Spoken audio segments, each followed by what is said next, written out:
Hello, everyone, and welcome. I am joined here with Dr. Michelle Wall. She owns her own business, Moms in Motion PT, and we are here to talk all things pelvic floor and diastasis recti. So I'm going to have her say hello and introduce you all. So who are you? Tell us who you are. Yeah, so like she said, I'm Michelle, and I own my own practice called Moms in Motion PT, which is a mobile service. So I do in-home PT visits for pregnant and postpartum women. And how did you get into this? What brought you to this, chapter in your life where you just decided to take pelvic floor into your own hands and bring it to women at home?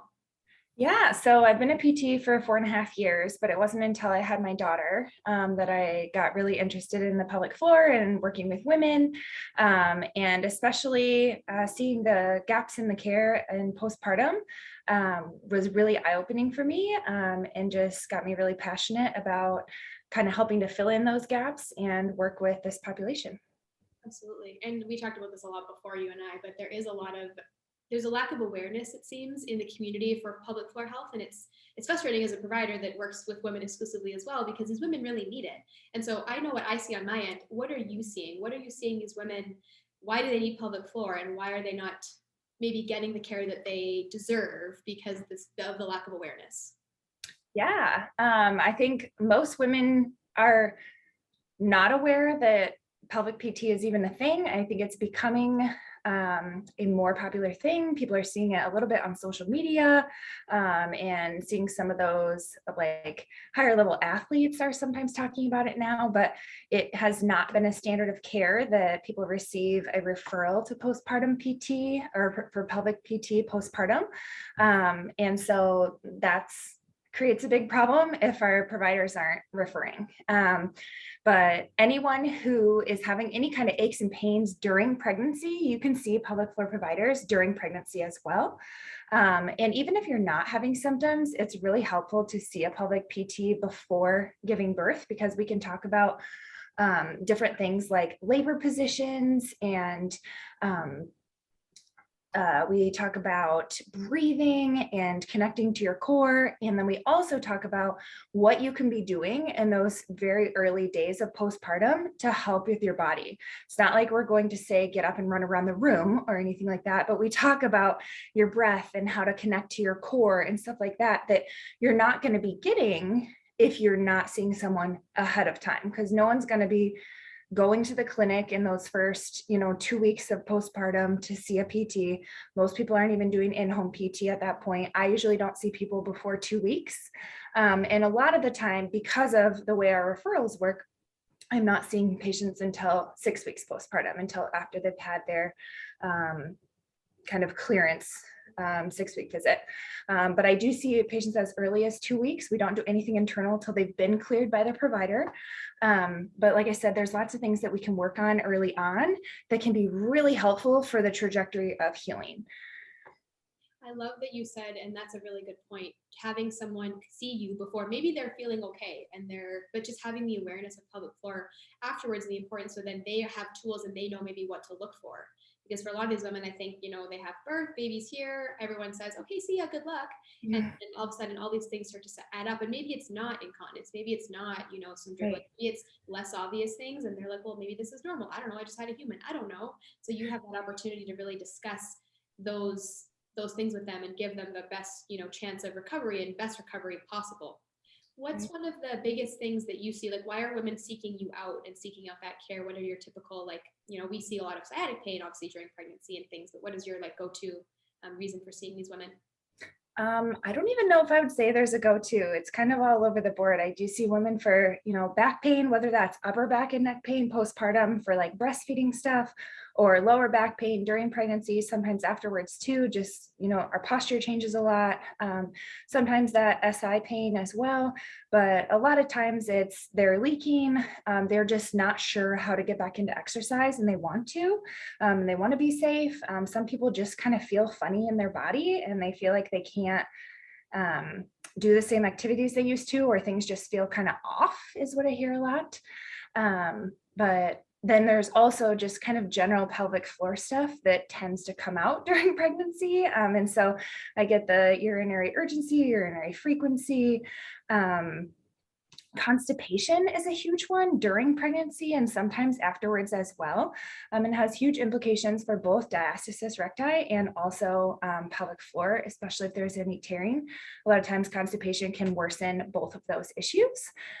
And then another huge one is pain during sexual intercourse. And so that can happen at any point, but is really common postpartum because whether they had some tearing at the perineum, but also, especially for breastfeeding women, your estrogen is lower during that time. And so a lot of times you get that vaginal dryness. And so a lot of times people are having pain with that as well. Makes sense. Okay, touching back on diastasis recti, because that's kind of where I want to lead our conversation. Can you tell us, first of all, what it is? I mean, we know, but for those who are listening, what it is, what it means, and then maybe some tips and tricks for women during pregnancy as early as that stage to help prevent it getting worse, because we know what's going to happen. The abs have to separate, which I know you talked about, but maybe just some tips and some things to be mindful of for these women during pregnancy. Yeah, so for those of you that don't know, we have multiple layers to our abdominals. And so the most outer layer is called your rectus abdominis, and the muscles go up and down like this. And so in order to create space for your baby, those muscles actually separate away from each other. And there's a line of fascia in the middle called the linea alba. And so when that widens out, we call that a diastasis recti, or an ab separation. And for anyone who carries their baby beyond 36 weeks, you will have it. It's not an if. And it's just kind of depends on if it becomes a functional issue and how long it's going to take to heal.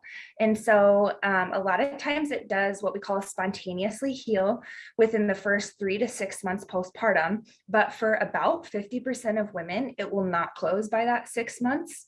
Did I say weeks? 3 to 6 months postpartum. And when it doesn't close, there's usually a reason. There's usually some kind of a barrier to that closing. And so a lot of times we have a change in pressure in what's going on in the abdominals. And so that can actually start during pregnancy, and you can actually make your diastasis worse during pregnancy by not managing your intra-abdominal pressure because it continues to push more pressure into that linea alba than needs to. We need a certain amount to create that space for the baby. But if we continue to put pressure, that just creates more stretch on an already vulnerable tissue and create more problems and make it harder for you to recover postpartum. So things that you want to watch out for with that coning. So when we're talking about coning, we're talking about if you look down at your abdomen, you'll see a little almost kind of like a tent in your abdominals. And we just call that coning or doming because that's kind of what it looks like. But some things that contribute to that are straining during bowel movements, especially with constipation. If you're picking up your infant, 100 times a day and using improper body mechanics, holding your breath, whether that's during lifting or just holding your breath anytime, what we call bearing down or doing a Valsalva maneuver. Sometimes even like going from laying down to sitting up, you can get that, or like getting off like a low, soft couch. Sometimes we increase that pressure to try to give yourself that core stability, but you're giving it in a wrong way. But that can increase doming. And then we've got lots of things that go with workouts, like sit-ups, you can get doming, planks, push-ups, pull-ups, any of those where you're not, like I said, managing that intra-abdominal pressure, you can get that coning. So those are all things to watch out for. And if you're not sure if you're getting that, or you're not sure if you have a diastasis, you can do a self-test, or you could get tested by a professional.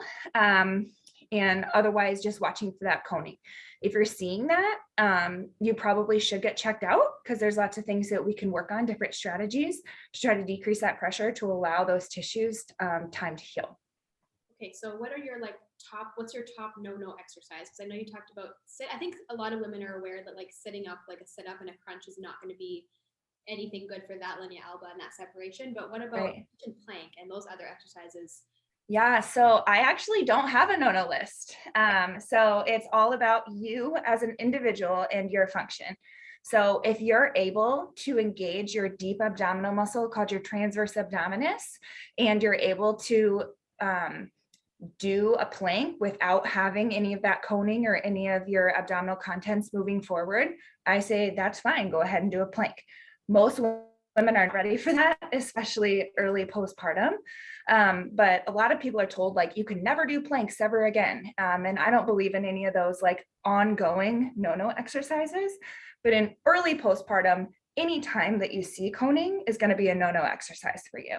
So whether that's sitting up in bed, getting off the couch, doing a plank, whatever it might be, coning is a no. Okay, so if you see it, don't do it. Easy. Yep, exactly. And getting, I mean, that's something we talk about a lot in here too. You know, it's getting on your side and using your arm, Mhm. putting all that pressure, and training women to, you know, engage that transverse abdominis is something that is so important. And you obviously, you know, have the training and help teach them how to do so, because most are like, oh, it's a body. I don't know what I'm doing. Yeah, so my biggest tip for that is when you're, you know, we say like roll to your side, then sit up, then stand up. During each of those transitions, I say to exhale as well. So blow out as you're turning to your side, blow out as you push yourself up, and blow out as you stand up. Amazing. Okay, we could talk all day. I have, you know, I could talk all day with you. I love talking to you so much, but I think we're going to wrap it up because we are out of time.